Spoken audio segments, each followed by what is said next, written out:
Hi everyone, I've decided to make a quick video giving a quick update on a project I've been working on. I've mentioned it in a couple of posts.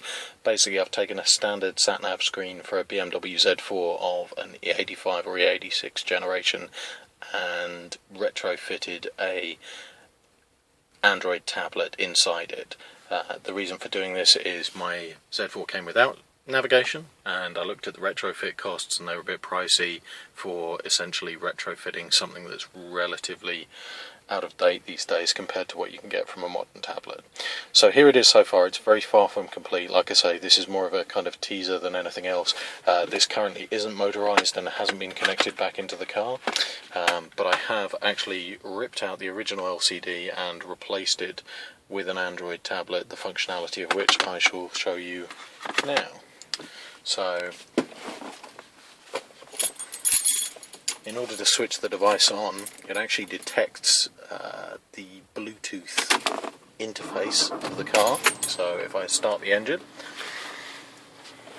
the head unit will come on, enabling the Bluetooth interface, which is actually a DICE media bridge in this case, and that causes the device to switch on.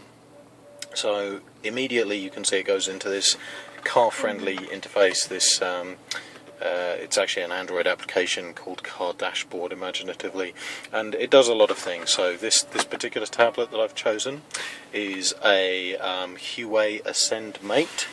Here we have a dummy Huawei Ascend Mate, which I've actually been using for the sizing and cutting of things. It's a pretty nice device. Significantly, it doesn't have any kind of Android buttons, for want of a better word, menu buttons, physical ones, like things like the Samsung Galaxy S3 have physical buttons, whereas things like the Nexus 7, which is too big for this device, have kind of virtual on-screen buttons.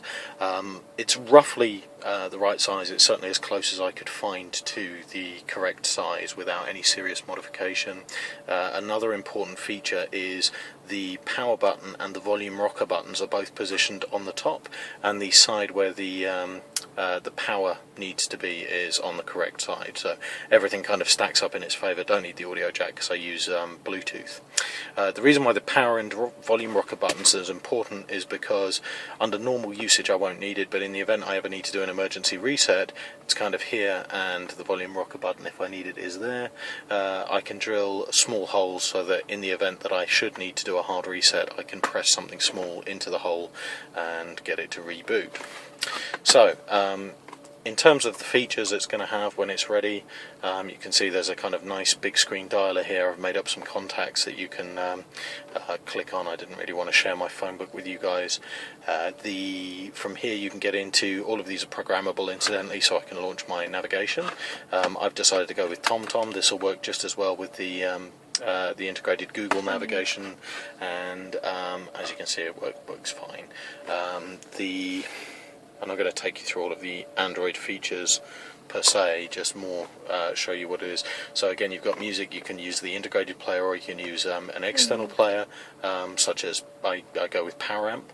Then we've got these nice kind of big touch-friendly big screen icons that the car dashboard gives us, and I've got a number of things here. So dash command, talk are both OBD things, dog catcher for listening to podcasts, audiobooks, that kind of stuff. Google Maps, the app drawer.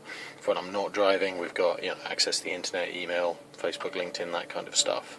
So from here, if I go on to something like dash command,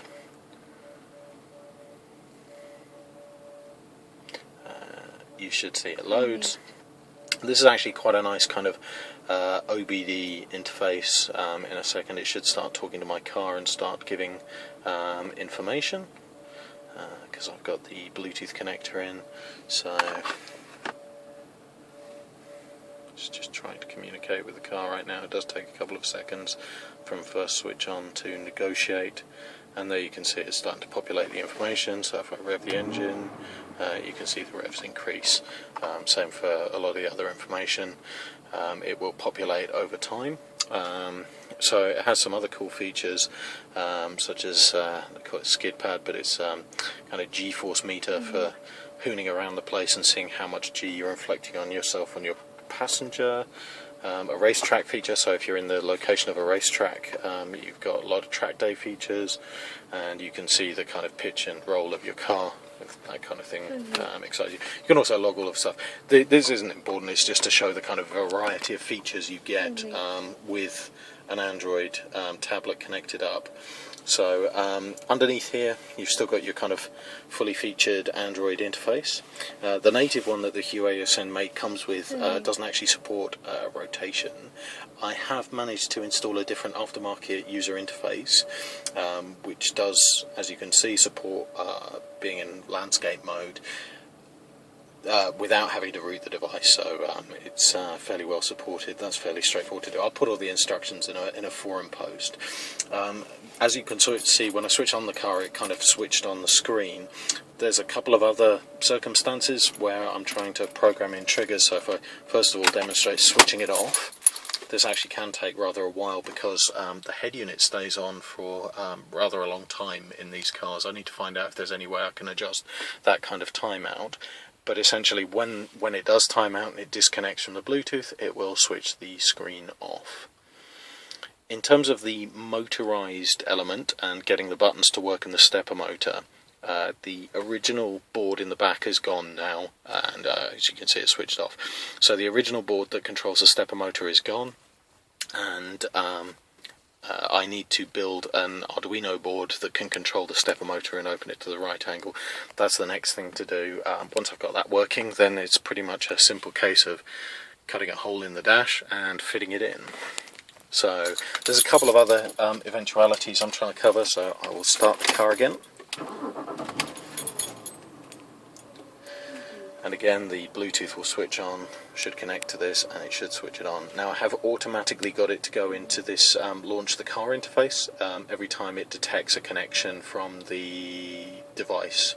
So the Bluetooth, the other Bluetooth device being the car in this case. So it will always go to this nice big kind of touch-friendly interface that you can go in and you can dial your contacts, you can do all the other things that I just showed you, and pretty much as many other things as you can do on any Android phone or tablet. Another circumstance that I'm trying to cover, and this will be hard to show, is that you might sometimes want to switch the screen off whilst you're driving along. You might not want it on, so if you rotate it down, it actually uses the accelerometers built in to switch off the screen, and as you can see, it is now switched off. Unfortunately, there is the Google team in their wisdom have disabled the accelerometers when it's switched off to save battery, so there's no way it can detect that it rotates back up. But as simulated by this, I have a solution for this. It will switch on every time it detects an ignition live. So I'll just plug it into a power socket here to simulate an ignition live, because it hasn't make sure that's connected. There we go, that one plugged in, and you can see it's now come back on. So there are a number of scenarios I'm trying to account for so that it behaves very much like an OE. In terms of the screen opening and closing based on the ignition, this is fairly easy to do based on ignition voltages into the Arduino board to simulate the same behaviour that it would have originally. Thanks very much for watching. Like I say, I'll put this in a forum post and we can discuss it and you can let me know what you think. All the best, take care, bye bye.